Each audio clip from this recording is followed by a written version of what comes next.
En termes d'emploi, l'agriculture, c'est environ 176 000 entreprises qui embauchent chaque année pour environ 1 200 000 contrats, dont 311 000 en permanent dans les entreprises agricoles. Les entreprises, c'est moins de 5 équivalents temps plein par entreprise. Nous sommes des toutes petites entreprises.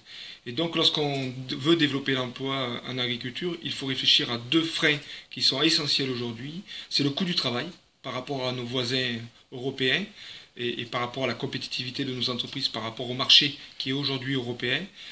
Nous, en France, ça nous coûte 30 à 70% plus cher que l'ensemble des pays européens.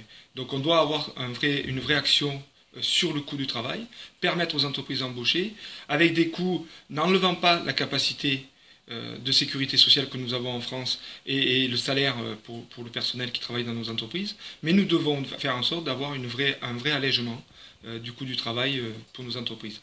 Et le deuxième élément qui sont un vrai frein chez nous, c'est la réglementation, c'est l'administration, c'est la capacité de fournir du papier pour les contrats de travail.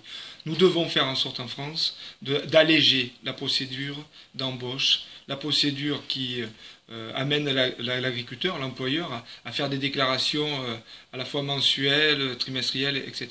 Nous devons alléger toutes ces procédures-là par de l'informatique, mais aussi lorsqu'il y a des exonérations, lorsqu'il y a un accompagnement financier, lorsqu'il y a quelques exonérations d'accompagnement concrètes pour l'entreprise, faire en sorte qu'elles soient prises au préalable, au moment de la déclaration, et que d'un seul geste, il y ait à la fois la déclaration de fait et à la fois l'exonération prise en considération pour alléger le coût du travail. Nous devons travailler sur ces deux volets-là en France si nous voulons pouvoir demain développer, et l'agriculture est un secteur d'activité qui peut demain employer. D'ailleurs, nous avons signé le pacte de responsabilité, justement dans ce cadre-là, pour faire en sorte de développer l'emploi en agriculture et la capacité à l'agriculture de pouvoir se développer.